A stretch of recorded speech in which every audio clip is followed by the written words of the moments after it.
Morning. My name is Lana Henson. My pronouns are she, her. I am an older Caucasian lady with long red hair and purple glasses, and I'm wearing a turquoise sweater and a purple jacket. Welcome to First Unitarian Church, where our mission is to explore the eternal, nurture community, and pursue the common good. We welcome you in your brokenness and in your wholeness. No matter who you have been, who you are, or who you are becoming, we greet you today with love. A special welcome to you if you are new to the church. If you're here in person, you can find a card at the back of the sanctuary where you can share contact information so you can receive our email newsletter.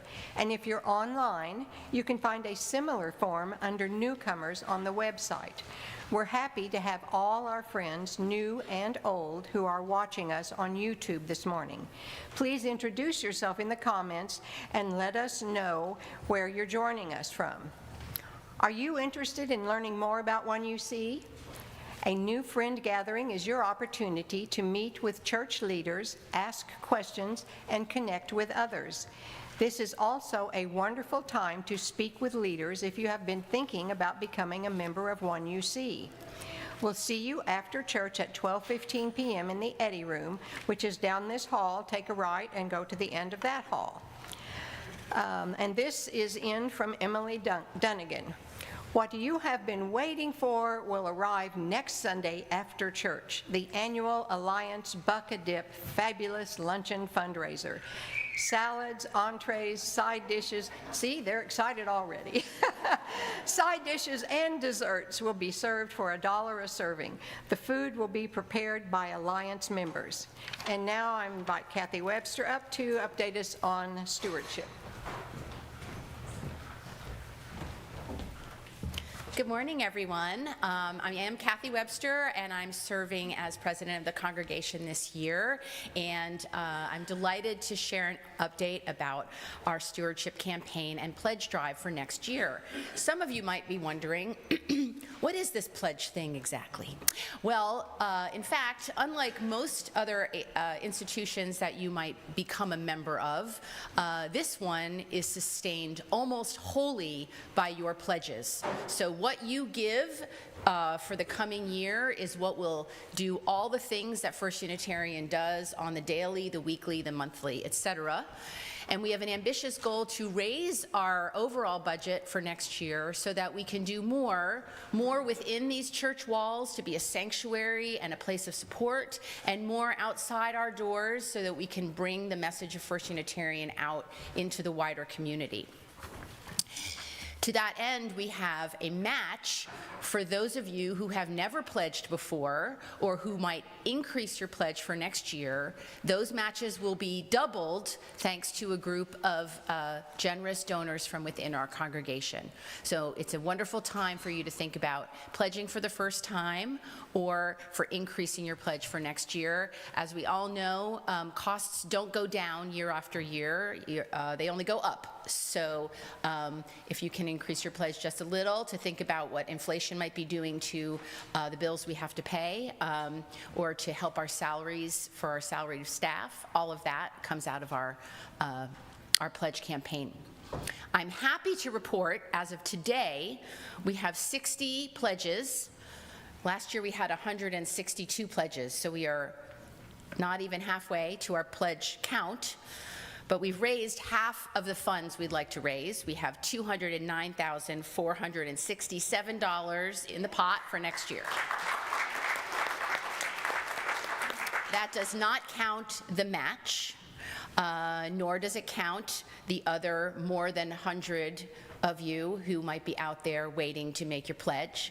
If you'd like to learn more about the process or have an assist in completing your pledge on a paper form or online, Becky Talent, who's back there in the choir, she will be in Daniel Hall after the service to take your pledge forms, answer questions, or help you complete. Thanks very much. Thank you, Kathy. Welcome to First Unitarian OKC. And now the prelude prepares us for worship.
Our chalice this morning is being lit by Ruth Gordon in celebration of her birthday.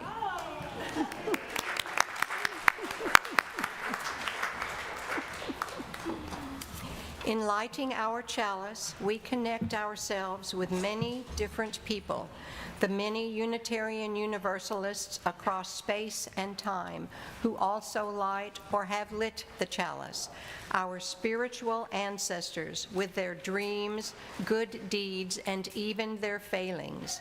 We light our chalice in Midtown Oklahoma City on land that was home to first Americans, including the Apache, Caddo, and Wichita, on land that was taken from the Muskogee and Seminole and other removed and relocated peoples. We light the chalice as a symbol of our sacred time together. The burning chalice represents the light of reason and science, the warmth of loving community, the cleansing heat of justice, and the flame of hope. I am Jonna Lou Johnstone. I use she, her pronouns. I am a older white woman with long gray hair and an orange, red, and yellow stole this morning over my black and white. I invite you to join me this morning in reading number 442 in the back of the gray hymnal, the words of retired UU minister Richard Gilbert. I'll read the regular print, and Lana will lead you in responding with the words in italics. 442. 442. We bid you welcome who come with weary spirit seeking rest, Who come with troubles that are too much with you, who come hurt and afraid. We bid you welcome who come with hope in your heart, Who come with anticipation in your step, who come proud and joyous. We bid you welcome who are seekers of a new faith, Who come to probe and explore, who come to learn. We bid you welcome who enter this hall as a homecoming, Who have found here room for your spirit, who find in this people a family. whoever you are, whatever you are, wherever you are on your journey. We bid you welcome. And so we bid one another welcome. Say hello to someone you know and someone you don't know. Our welcome time will end with the opening hymn number 331, Life is the Greatest Gift of All. I was getting ready to eat myself up here. Okay, all right.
I don't think anybody's meeting.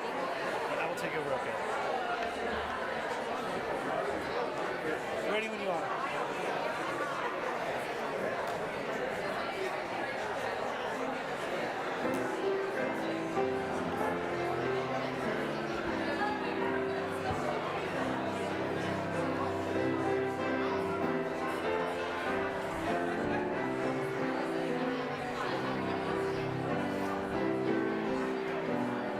Rise in body or in spirit and join us in singing song 331. Life is the greatest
be seated.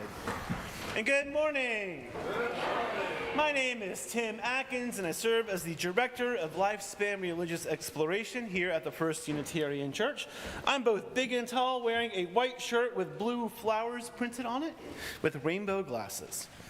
Our story today is one I wrote called Thanksgiving Acrimony. As I ducked the flying dinner roll aimed at my head, I watched some mashed potatoes slowly drip down the cracks from my fingers.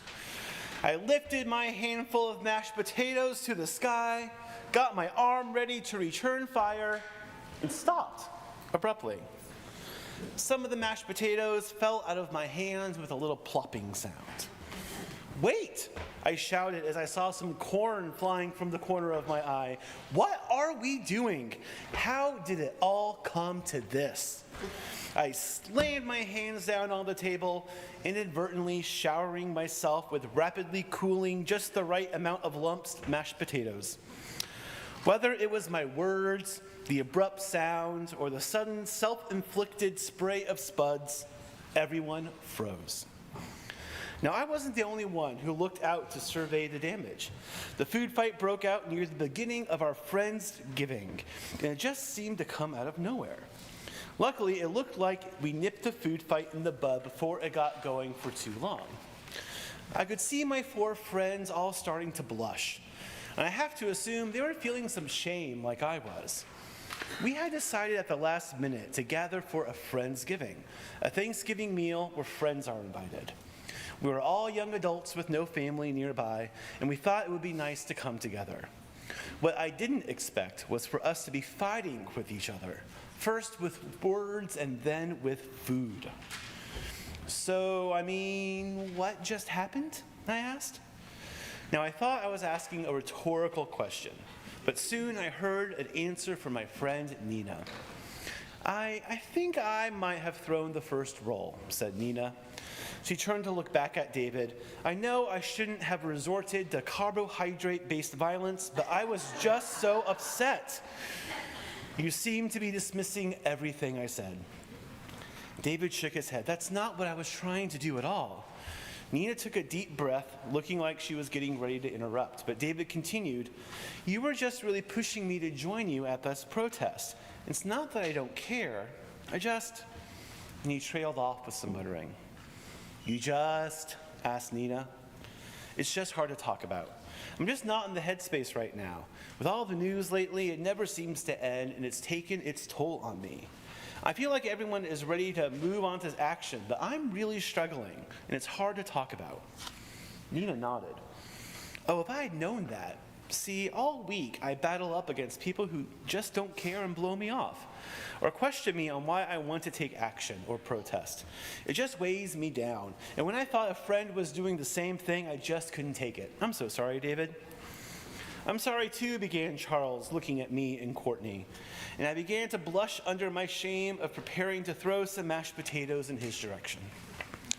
"When you were talking about work, look, I'm really stressed about my finances right now, and my car broke down yesterday. And when you were complaining about your job, you're so fortunate, and it just got me more and more frustrated. But that's no excuse. I'm sorry for yelling." Courtney replied, "I'm sorry too, Charles. I got angry because it sounded like you were saying I should be grateful at how badly they treat me there. Every day I get subtle insults thrown my way because I'm not some skinny twig. It's awful. And it sounded to me like you were saying I needed to be grateful, even for the insults. I know that's not what you said, but that's what I heard." And I nodded. "And I'm sorry for piling on. I've been on edge all week. Thanksgiving used to be my favorite holiday until my family had an epic blow-up one year when I came out. And hearing all the fighting started to put me right back in that mindset. I got into flight or fight mode, and I went with flying food as a compromise." This got a somewhat forced laugh from the table, but a laugh nonetheless. And for the rest of the meal, we not only kept our food on our plates the entire time, but we actually talked about what each of us was going through, and we actually listened to each other. Everyone came to that dinner with their own story, their own trials and tribulations, their own challenges, experiences, and stresses. When we didn't check in with each other, we just didn't know why people were getting angry. And that got each of us angry, which led down a vicious, repeating cycle until I, sprayed myself with mashed potatoes. So we made a pact that day. Every time we got together thereafter, we would agree to check in with each other first and actually tell each other the truth and not just reply, "I'm fine." I mean, who here has done "I'm fine" when you were, yeah. I mean, without being honest and listening to each other, we were unintentionally pushing each other's buttons. And it kept getting worse and worse until we resorted to a food fight. So take it from me, before you end up with some mashed potatoes all over yourself and a whole lot of unhappy people. It is always better to covenant to communicate than to duck dinner rolls at the table. So concludes our story. I'd now like to invite Lana up for our invitation to the offering. Every Sunday, we take an offering. Since 2002, all the cash and designated checks from that offering have gone directly to external nonprofit organizations doing good work, our Change for Change partners. The Change for Change partner this month is Foundation for Liberating Minds with Third Space Foundation. This organization is a Black-led, multiracial, multicultural, multi-ethnic collective of members who help disrupt the root causes of oppression and marginalization through transformative education. The money will be used to create 3 primary efforts: a liberation school that centers on our community's accountability and equips students to be the next generation of freedom fighters, artists, writers, and practitioners. Also, the foundation supports trainings and workshops tailored for specific audiences. Money will be used for We, the East Side Initiative. Oops, sorry, I turned too many pages. For those of you who are in the sanctuary with us today, in just a moment, we will be passing the offering plate. And if you're watching us online, please make your gift by sending a check to First Unitarian. Just write Change for Change on the memo line, or make an online payment through our website, oneuc.org.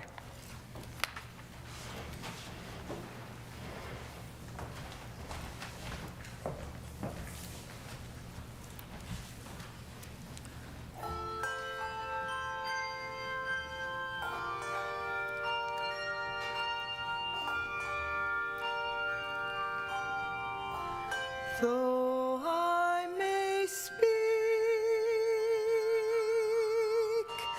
with bravest fire and have the gift to all inspire, and have not love, my words are vain, as sounding brass and hopeless game.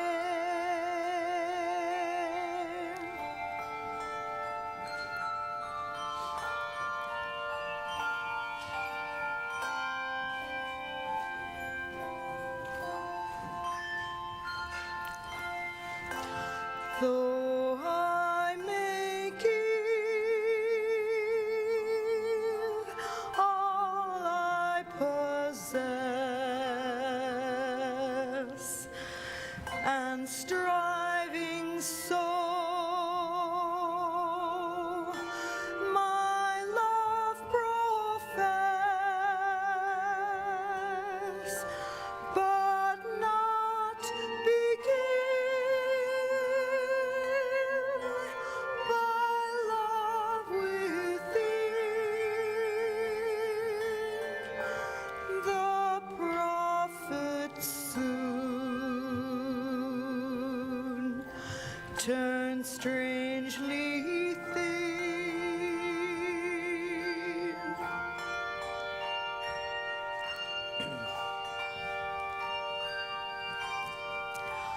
Come, Spirit, come,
Now is the time in our service where we sing our children, youth, and teachers off to their religious exploration classes. Please join us in singing Go Now in Peace.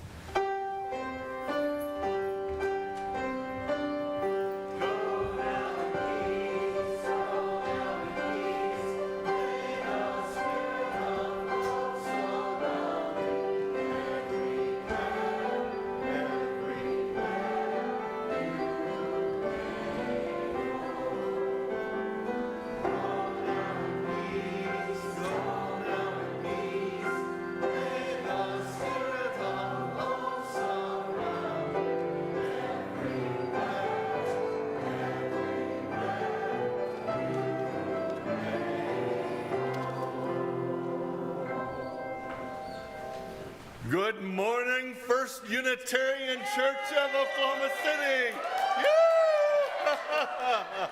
My name's Ed Pope.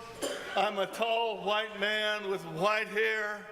I am wearing today an electric purple shirt with what I'm told is a rainbow planchette for those of you who sew. But I'm here to give a quick testimonial.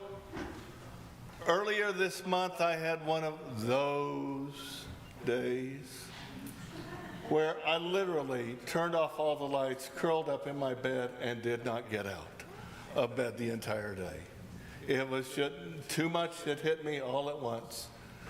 And it was a time that I just needed to retreat, pull back.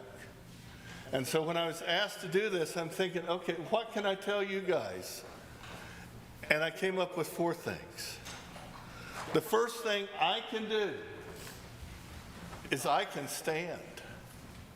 I can stand in front of this congregation wearing this rainbow planchette, declare to you that I am gay, and no, I am welcome. I am the visible sign of our inward grace that yes, when we say you are welcome in your wholeness and in your brokenness, you are welcome here. Wherever you may fall on this spectrum or whatever spectrum there might be for you, you are welcome. And I can stand here and I can say that. The second thing I can tell you is I can sing. Yes, you can.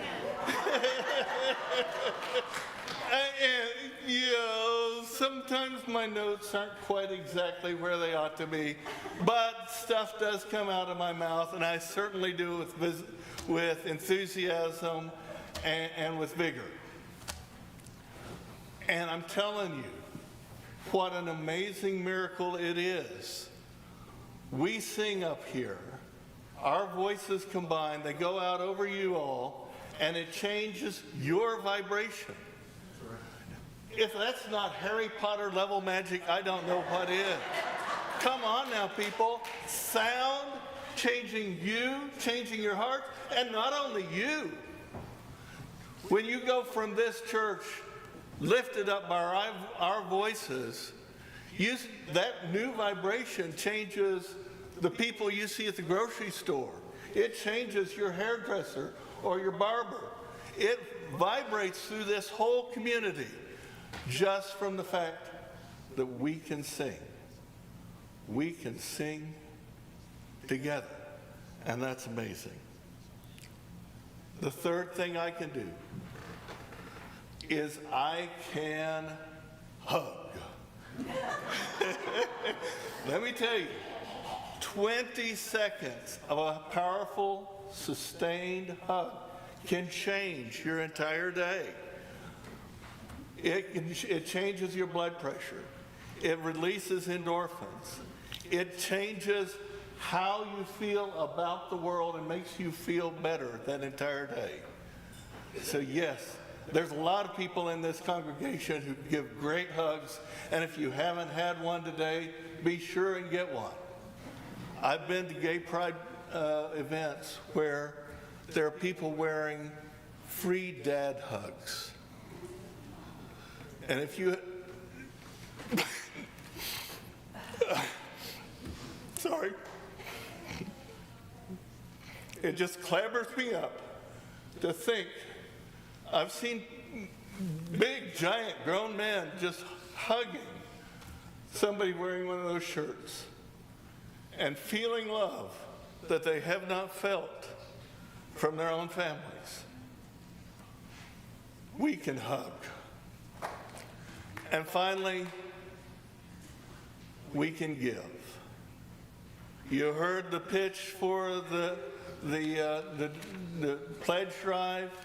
For those of you who are technically capable, which I could probably do it, but I'm not going to try.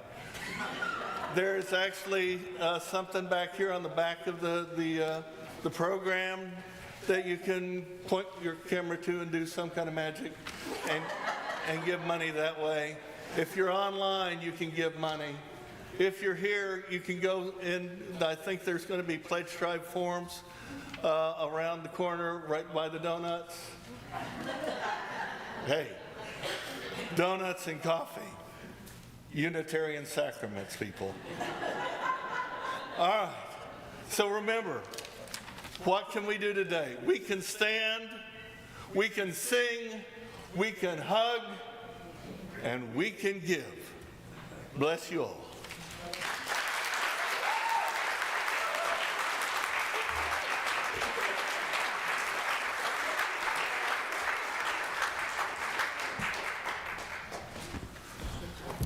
The reading this morning is an excerpt from What is Estrangement Here to Teach Us by Karen C.L. Anderson, author and coach, who specializes in estrangement between mothers and daughters. I have experience on both sides, so I come to this work honestly and transparently. Here are some of the things I see that get in the way of healthy mother-adult-daughter relationships. Unexamined contracts, shoulds, shouldn'ts. A lack of healthy boundaries. Unacknowledged and unresolved mental illness and trauma. Codependence and emotional enmeshment. The belief that there is something inherently, irrevocably wrong with oneself, shame. This one shows up in all sorts of insidious and non-obvious ways. Here's the thing. None of these things are an individual mother's fault, nor are they her daughter's fault. It's not because old people are out of touch, nor is it because kids are so entitled these days. This is the water in which we've been swimming for centuries. It's patriarchy, it's misogyny, it's white supremacy, it's racism, it's developmental trauma, it's collective trauma, it's intergenerational trauma. We've been taught not to trust ourselves, and if we dare to trust ourselves, we learned quickly that it wouldn't end well. In our day-to-day lives, we experience the impact of these forces and often don't even know they're there, so of course we don't know what to do about them. And they are often what sets the stage for troubled relationships and estrangement. These forces have created a culture in which we see ourselves as lacking. There's that insidious and non-obvious shame piece. So we better get with it and improve. Understanding this doesn't mean estrangement won't happen. It doesn't mean forgiving and forgetting and pretending that abuse didn't happen. It doesn't mean she will change. It doesn't mean never feeling sadness, regret, guilt, resentment, anger, bitterness, defensiveness, grief, overwhelm, of helplessness, hopelessness, justified, righteous, indignant, or resigned. It also doesn't mean that there's nothing we can do about it. What it does is provide context and a place to start. I want us to be curious about estrangement. I want to challenge the idea that estrangement equals suffering forever and ever. Not because I want people to remain estranged, nor do I have an agenda for all who are estranged of getting back together, but rather because I know in my bones that curiosity and acceptance can create an opening for something different, something unexpected, something more authentic, more human. It's our resistance to estrangement and what we make it mean that closes off possibilities. The most profound gift we can offer our children and those we love and those who love us is our own healing. Anne Lamott.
How can I keep from singing? It's been another week.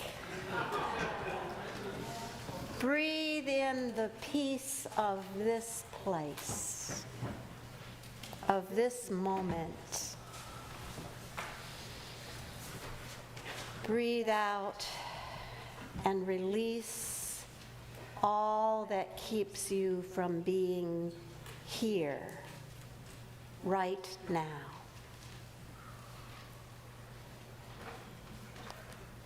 I offer words from my colleague, Rebecca Savage.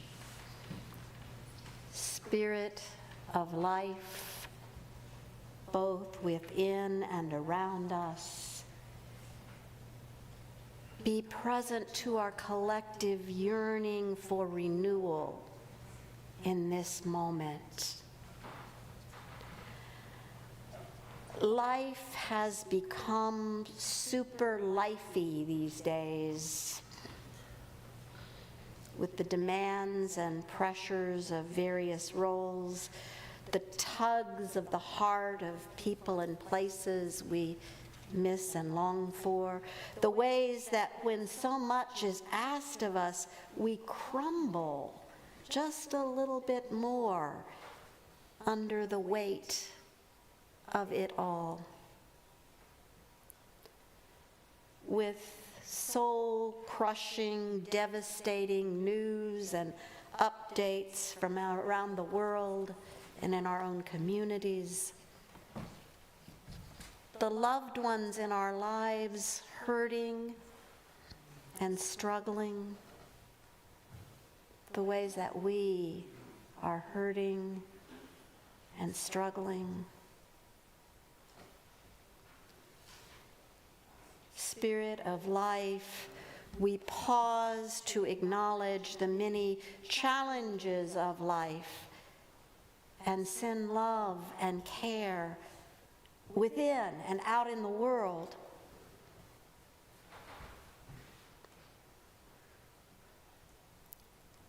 We pause to honor and hold space for the struggles we experience in our bodies and in our spirits, and send love and care to those tender places.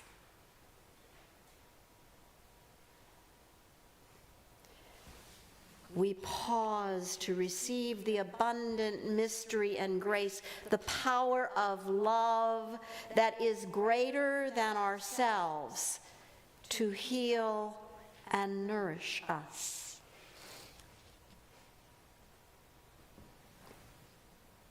We call upon the transcendent gifts of renewal to be bestowed upon us for an energizing renewal to fill us in all the ways that serve our lagging spirits when our own resilience wanes. We give thanks and gratitude for the sweetness of renewal so that it may linger in us, be amplified and multiplied toward healing and wholeness.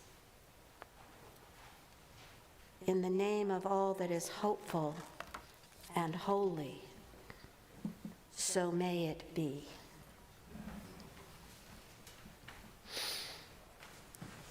I want to begin this sermon with a confession about an assumption that I may never have stated clearly and directly enough. That assumption is that your time here in this sanctuary or online on Sunday mornings is your time, a time for you to meet your needs. And yes, there are other people here as well whose needs are being met, I hope. And there are a number of people who planned the service or contributed in other ways, making music, making coffee, making community. They have joined together in such a way that we hope that this morning your needs can be met, at least in part. However, we cannot know, I cannot know all that you have experienced in the last week, much less throughout your life. We cannot know all that you bring with you or all that you need this particular morning or in your life more broadly. You are the only one who knows what you need. So, if you need to take a break from a service, any service, but this one in particular, for whatever reason, whether biological, emotional, or social, that is entirely up to you. And you are not judged or criticized for making choices that you need to make. If you're online, you can click pause. You can't do that in here. But you can zone out. You can sit in the family room. You can go to sleep if that's what you need to do. You can get a glass of water or use any bathroom that you want to. You can go sit in Daniel Hall. You are responsible to take care of yourself, and we'll support you in doing that. Now, I know ministers who get all uptight about people who sit somewhere else in the church and talk to each other during a service. I don't. You need to take care of you. And I wanted to say that this morning because I'm talking about something that may be sensitive or even traumatic for some, estrangement in our families and in our larger social networks. And I don't know everything you've experienced. I trust you to handle what is being said in the way that suits you. And if you want to follow up with me for private conversation, please let me know after the service. That is what I am here for. So, why preach about something that could be that sensitive? Because church is about sorting meaning in our lives, and that includes dealing with the really hard stuff. And I was talking just this week to someone who was planning a family get-together, and if someone came, then someone else wouldn't come. And I've noticed a huge increase, actually, in alienation among families, inside families, parents of adult children who've been cut off, adult children who have been cut off, siblings who don't speak, every possible array. Americans are lonelier than we've ever been, and it's not just Americans. Japan and Great Britain actually have ministers of loneliness. Broken relationships, estrangement is part of the reason for that, and it's sad. Those breaks, and maybe especially those breaks that are fully and completely justified, still they're thick with sadness. The children's therapist, Gabby Hayes, initiated an estrangement from her father, and even though it was her own doing, she calls it brutal and grueling. Most days, she says, it feels like there's a gaping wound in my chest that will never be healed. Although I am healing, and on the other side of it, I know that I will always have a wound where a healthy father-daughter relationship should be. And then there are the folks who didn't initiate it.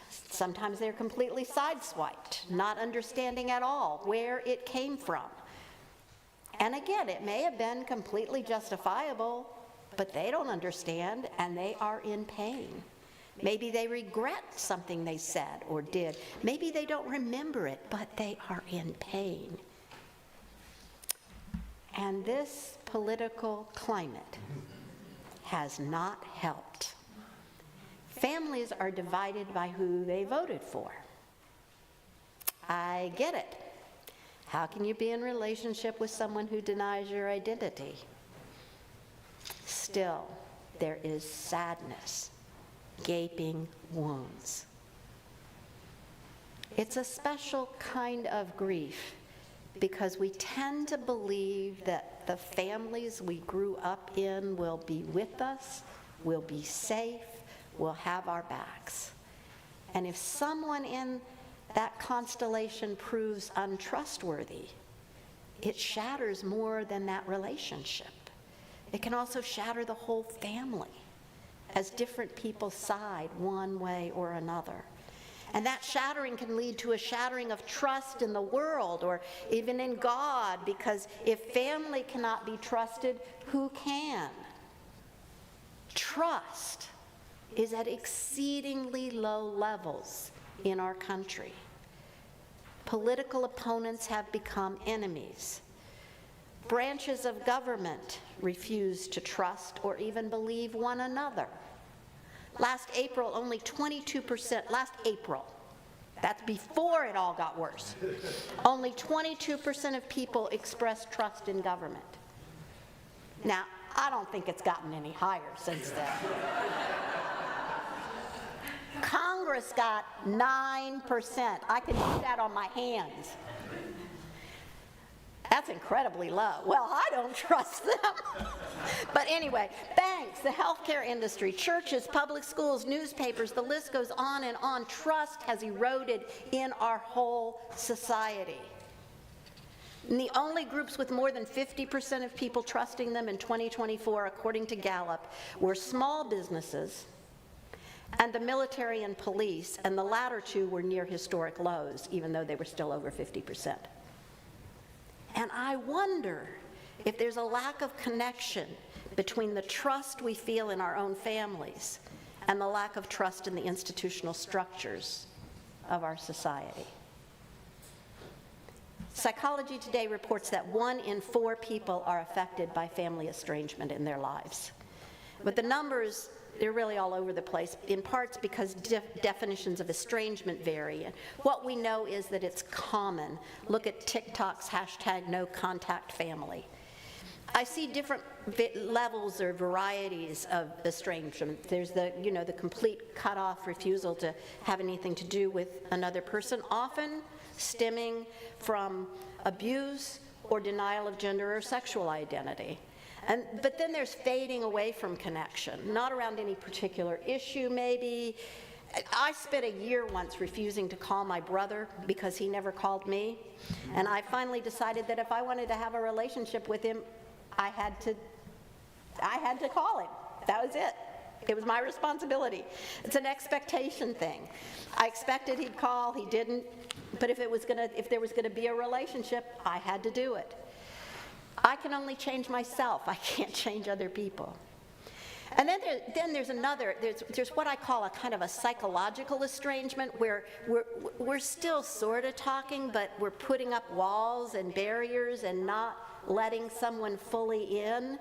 And we may not think of that as estrangement, but it is. It's a low level of self-protection that's instituted, and it's still painful. Some estrangement is deeply personal, rooted in violence or abuse. Some of it is political or religious or both. Adult children have left behind ideas and values, finding their own way, and left their families behind. But despite the pain, we can learn something and move forward. As Hermann Hesse wrote, I have always believed, and I still believe, that whatever good or bad fortune may come our way, we can always give it meaning and transform it into something else. So maybe we're expecting more of our family relationships than previous generations did, and being disappointed. One of the things that was mentioned in the reading Lana offered that caused issues was unexamined contracts, expectations. I've heard expectations described as premeditated resentments. In all our relationships, it can be worth examining what we expect from others, and like Tim said, actually talking about that in advance. Expectations are neither right nor wrong. They are simply more or less likely to be disappointed, and they only really work if they're negotiated. And one expectation may be around safety. We expect to be safe in our families. We deserve to be safe in our families.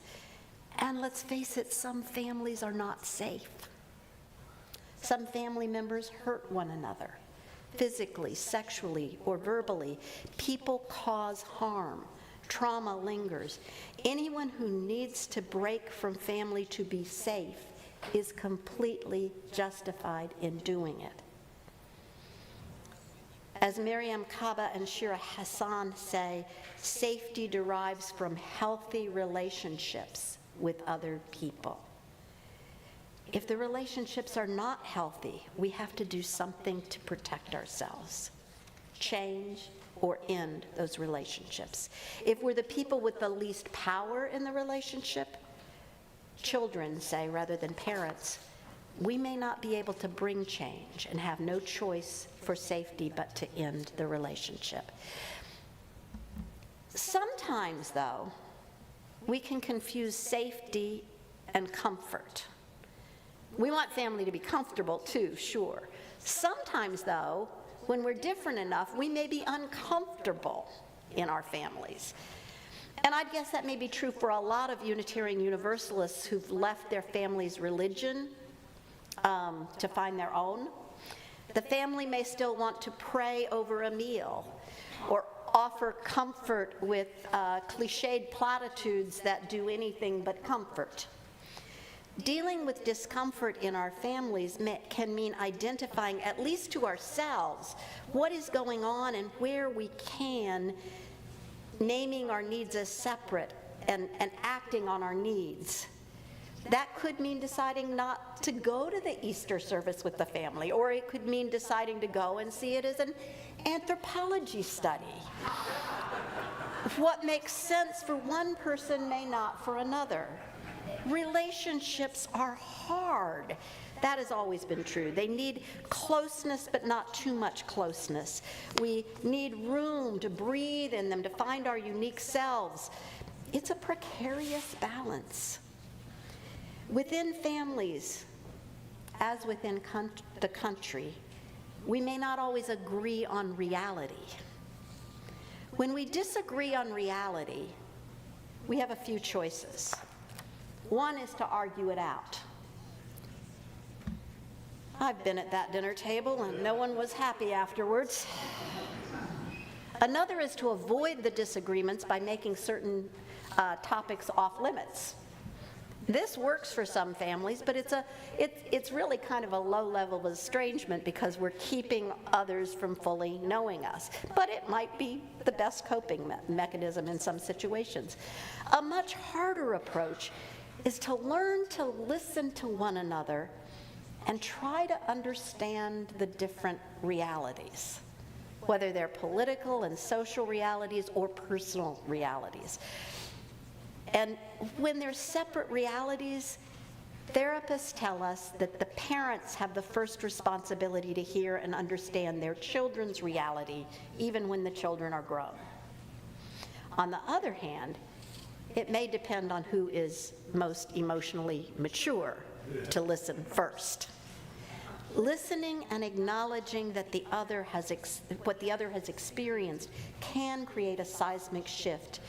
Tara Westover wrote in her brilliant memoir, Educated, "I know this, that when my mother told me she had not been the mother to me that she wished she'd been, she became that mother for the first time."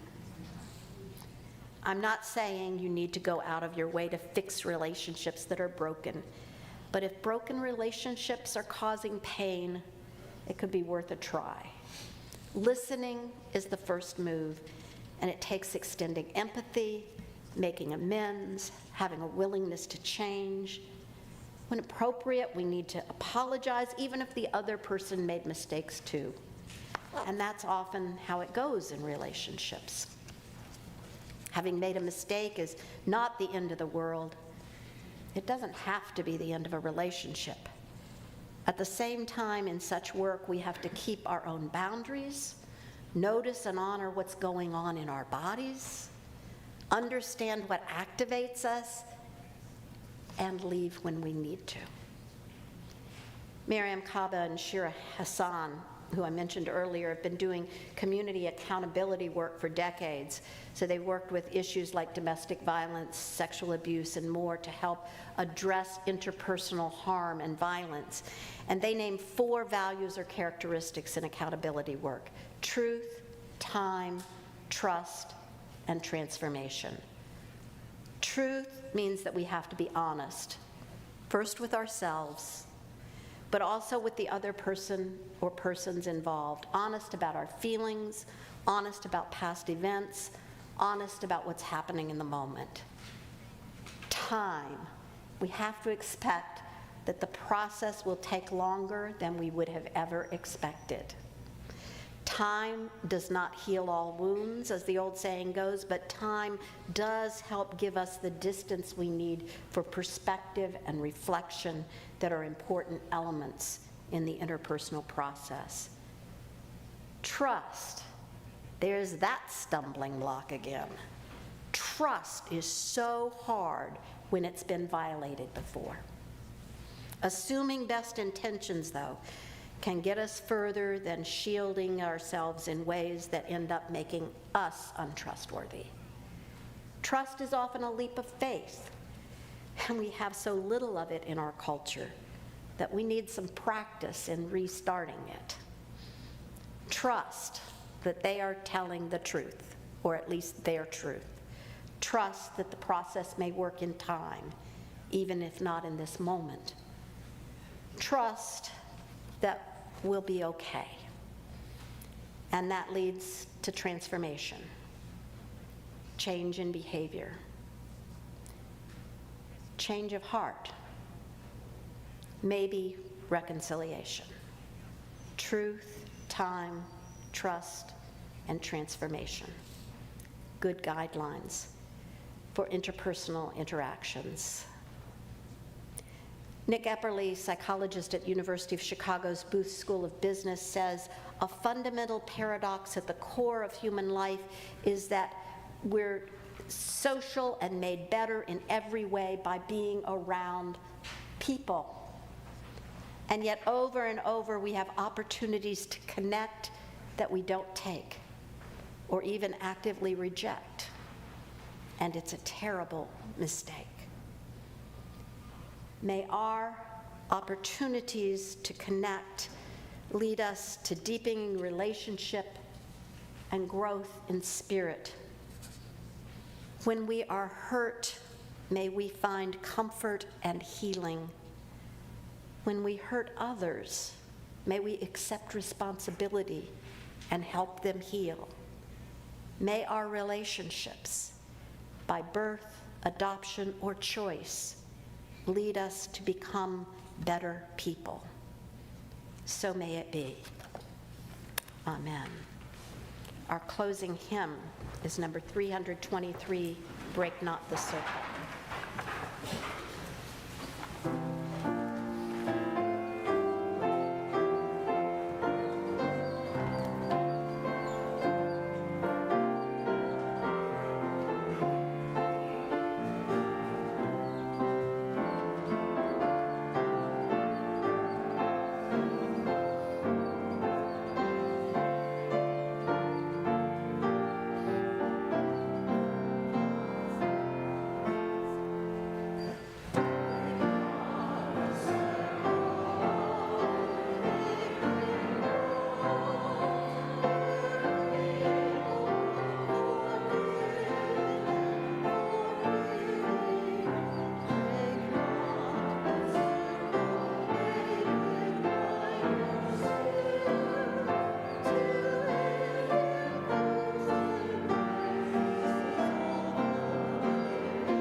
we extinguish our chalice flame, somebody extinguish it, but not the light of love and community which burns in our hearts.